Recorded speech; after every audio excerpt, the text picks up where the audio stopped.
Hey there, today we're going to crack the code on one of the most powerful and honestly misunderstood numbers in your financial life, your credit score.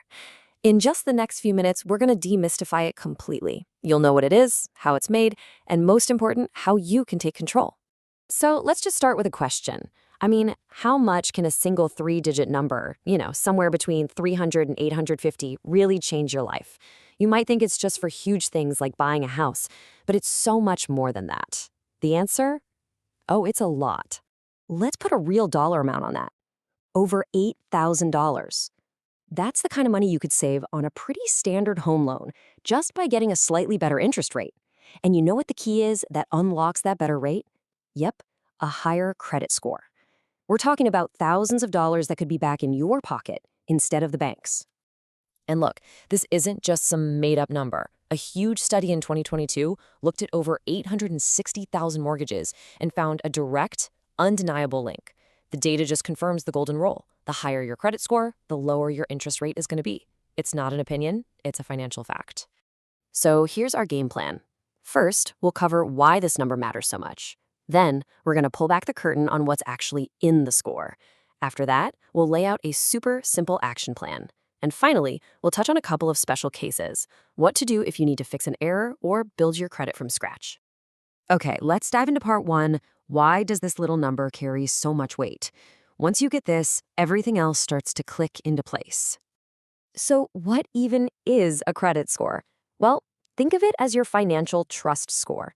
It's a number between 300 and 850 that basically tells lenders how likely you are to pay them back on time. The higher the score, the more they see you as a safe bet, a lower risk. It's really that simple. Now, here's something that trips a lot of people up, the difference between your credit report and your credit score.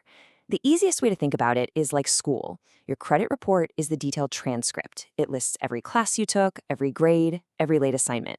Your credit score, that's your final GPA. It's the one number that sums it all up. All right, so if the report is the transcript and the score is the GPA, how is that grade actually calculated? Let's take a look at the secret formula. So this is it, the FICO model, which is what most lenders use. And right away, you can see two things are way more important than everything else. First, payment history. It's a massive 35%. This is just, do you pay your bills on time? It's the biggest piece because it's the best predictor of what you'll do in the future. Right behind it, at 30%, is amounts owed. Basically, how much debt are you carrying? Are your credit cards maxed out? Together, that's 65% of your entire score. The other parts matter, for sure, but these two are the absolute heavyweights. And get this stat really shows you how important that amounts owed piece is. People with excellent credit scores, we're talking scores of 800 or more, use on average just 7% of their available credit. So if they have a $10,000 credit limit, they're only carrying a balance of about $700. It's a total game changer. Keeping those balances low is a key habit of people with top-tier scores. Okay, so you got the why and the what. Now for the most important part, the how. Let's build a simple, straightforward action plan to put you in the driver's seat. Here are the 4 biggest things you can do starting today. Number 1, and this is the big one, pay every bill on time, even if it's just the minimum. Late payments are a score killer. Number 2, keep your credit card balances low. The general rule of thumb is to stay below 30% of your limit, but as we just saw, the lower you can go, the better. 3, don't close old credit cards, even if you don't use them. That long history actually helps you. And finally, number 4, don't just apply for a bunch of new credit all at once. Be strategic about it. Okay, let's clear up some common myths that can really mess you up. First, you absolutely do not need to carry a balance and pay interest to build credit. Paying your bill in full every month is the best thing you can do. Second, checking your own credit score does not hurt it. That's a soft inquiry, so check it as often as you want. Third, like we just said, closing an old card can actually hurt your score. And finally, your income has nothing to do with your credit score. Lenders look at how you manage your debt, not your salary.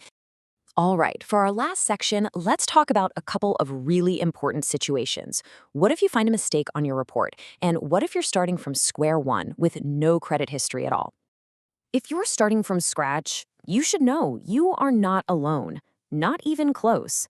An estimated 45 million adults in the US are considered credit invisible, which just means they don't have enough of a credit history to get a score. It is a super common place to start. So what happens if you pull your report and you see a mistake, say a bill marked late that you know you paid on time? You have every right to dispute it.